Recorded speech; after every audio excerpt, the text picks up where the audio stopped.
오늘 우리는 어쩌면 아브라함과 관련된 에피소드 중 가장 유명한 부분을 함께 보았습니다. 아브라함은 드디어 하나님께서 약속하신 약속의 자녀 이삭을 낳았습니다. 100세에 낳은 자녀답게 아브라함은 이삭을 굉장히 이뻐했으며 이는 오늘 말씀 가운데 하나님께서 이삭에 대해 내 아들, 내 사랑하는 독자 이삭이라고 말씀하시는 그 부분에서 잘 보여집니다. 그렇게 이삭이 아브라함의 사랑을 받으며 어느 정도 자랐을 때 하나님께서 아브라함을 찾아오셔서 말씀하십니다. 창세기 22장 1절과 2절 말씀 우리 함께 보겠습니다. 1절과 2절입니다. 그 일 후에 하나님이 아브라함을 시험하시려고 그를 부르시되 아브라함아 하시니 그가 이르되 내가 여기 있나이다. 여호와께서 이르시되 내 아들 내 사랑하는 독자 이삭을 데리고 모리아 땅으로 가서 내가 내게 알려준 한 산 거기서 그를 번제로 드리라.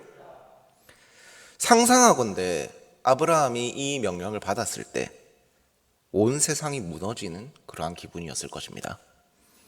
그토록 오랜 시간 기다렸고 하나님께 혼나기도 하면서 드디어 안게 된 그 아들인 이삭인데 그 이삭을 제물로 그것도 번제, 각을 떠서 불에 태워서 바치라는 말을 들은 그 아버지 아브라함에게 하나님께서 명령을 하십니다. 하지만 아브라함은 그 명령에 반항하지 않았습니다. 아침에 일찍이 일어나 따로 시간의 경과를 기록하지 않은 것으로 보아서 아마 명령을 받은 그 다음날 곧바로 아브라함은 출발을 한 것으로 보여집니다. 아브라함의 순종은 이러한 즉각적인 순종이었습니다. 내 눈에는 다소 불합리해 보이지만 하나님께서 명령하셨기에 아브라함은 순종하였습니다. 우린 여기서 잠시 하나님께서 이삭을 제물로 바치라고 번제로 바치기 위해 아브라함에게 가라고 하셨던 그 모리아 땅을 보기를 원합니다. 모리아 땅은 아브라함이 살던 브엘세바에서 사흘 정도 거리에 있는 땅이었습니다. 그 땅의 이름 모리아의 뜻은 하나님께서 보이신 곳, 하나님께서 보여주신 곳이라는 뜻을 가지고 있었고 후에 이 모리아 땅에 바로 솔로몬의 성전이 세워지게 됩니다. 그 사흘길을 아브라함은 과연 어떤 심정으로 걸어갔을까요? 저 땅에 가면 내 아들은 죽는다.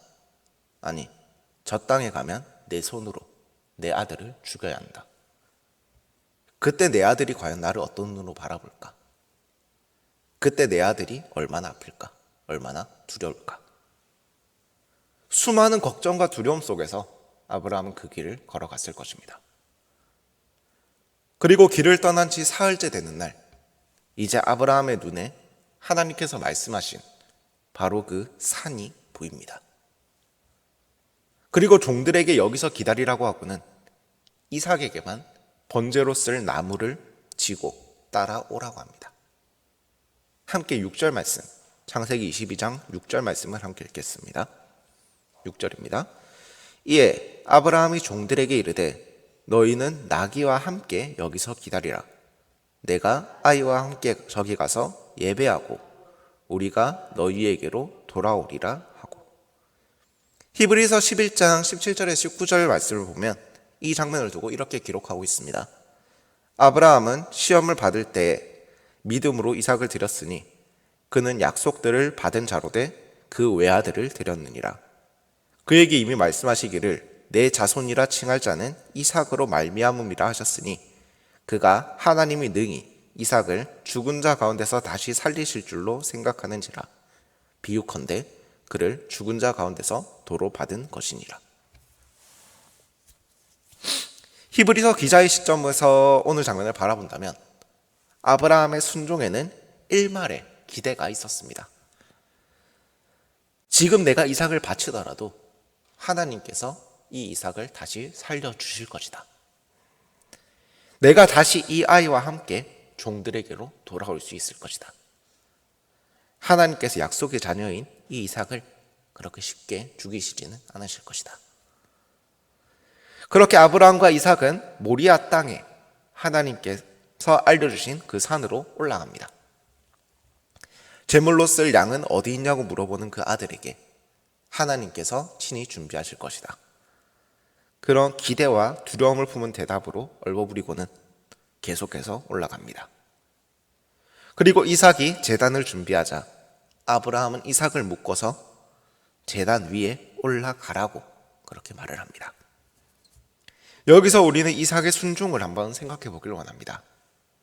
이 당시 이삭과 아브라함의 나이는 어느 정도인지 알 수 없으나 아브라함은 100세의 나이에 이삭을 낳았고, 즉 아브라함은 지금 노인이며 이삭은 번제로 쓸 나무를 지고 산을 올라갈 정도로 혈기왕성한 소년이었습니다. 충분히 이삭은 지금 반항할 만한 신체적인 능력이 있었습니다. 하지만 그럼에도 이삭은 아브라함, 아버지에게 순종하였습니다. 조금의 상상을 오늘 장면에 더해보자면 아브라함이 이삭을 묶고 제단에 올라가라고 그렇게 말을 하였을 때 두 부자는 서로 눈이 마주쳤을 것입니다. 그리고 아들은 아버지의 눈 속에서 하나님의 뜻에 순종하고자 하는 그 마음을 보았을 것입니다. 이삭은 아버지 아브라함이 아닌 그 너머, 그 아버지의 눈을 통해 보여졌던 하나님의 뜻에 순종한 것입니다.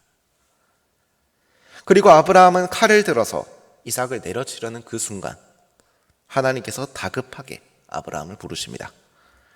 다 함께 창세기 22장 11절과 12절 말씀 함께 보시겠습니다. 11절과 12절입니다.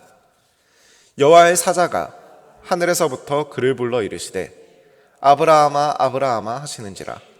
아브라함이 이르되 내가 여기 있나이다 하매 사자가 이르시되 그 아이에게 손을 대지 말라. 그에게 아무 일도 하지 말라.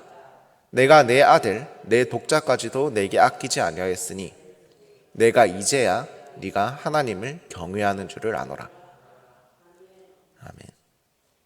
하나님이 아브라함을 두 번 부르신 것은 그만큼 하나님께서 아브라함을 다급하게 부르셨음을 말합니다. 아브라함의 행동을 급히 멈추신 하나님께서 아브라함의 믿음을 칭찬하십니다. 100세에 얻게 된 그 독자 이삭보다 하나님의 명령을 보다 우선시하였고, 그렇게 순종한 아브라함에게 하나님께서는 그 기대에 답하며 준비하신 그 순양을 보여주십니다. 그런데 다소 뜬금없이 이 아브라함과 이삭의 이야기 후에 나홀의 후손을 소개하고 있습니다.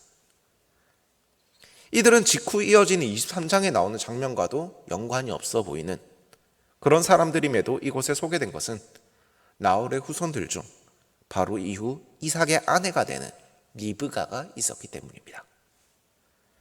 다소 지나치듯 소개되고 있지만 분명 나홀의 후손들에 대한 언급 중에서 리브가를 우리는 확인할 수 있었습니다.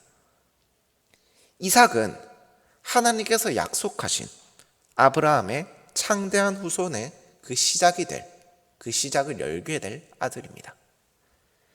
그렇게 혹시나 아브라함이 그 아들을 해할까봐 하나님께서는 급하게 멈추시고 더 이상 손을 대지 말라. 네 아들에게 아무 일도 하지 말라. 라면서 말씀을 하십니다. 그리고 이어서 리브가가 소개되면서 하나님의 그 약속이 아브라함에게 창대한 후손이 그렇게 안겨지게 된다는 그 약속이 성취될 준비가 되었음을 오늘 성경은 우리에게 알려주고 있는 것입니다. 하나님의 그 약속은 분명히 이루어집니다. 하지만 이에는 조건이 하나 있습니다. 우리가 먼저 하나님을 의지하고 신뢰해야 합니다. 하나님의 그 전적인 은혜를, 완벽한 계획을 의지해야 합니다.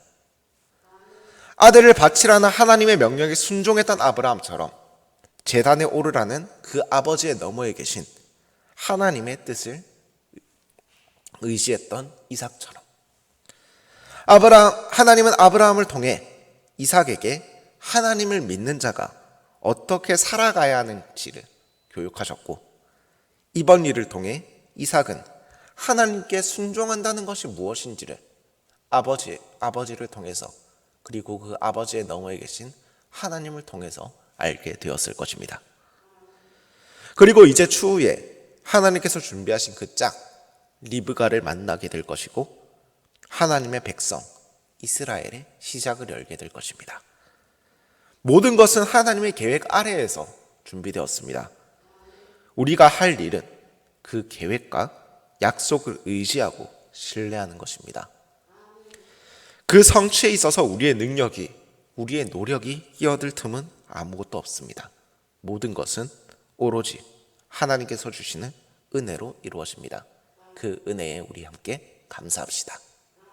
함께 기도합시다. 사랑의 아버지 하나님, 감사합니다.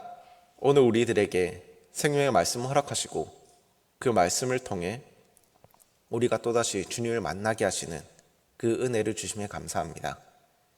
이 새벽 말씀으로 하루를 열기 위해 이곳에 나온, 예배 자리로 나온 주님의 어린 양들이 있습니다. 아버지 하나님, 그 발걸음을 기억하시고 저희들이 진실로 그 모리아산으로 아들을 데리고 갔던 그 아브라함의 순종을 기억할 수 있게 하시옵소서.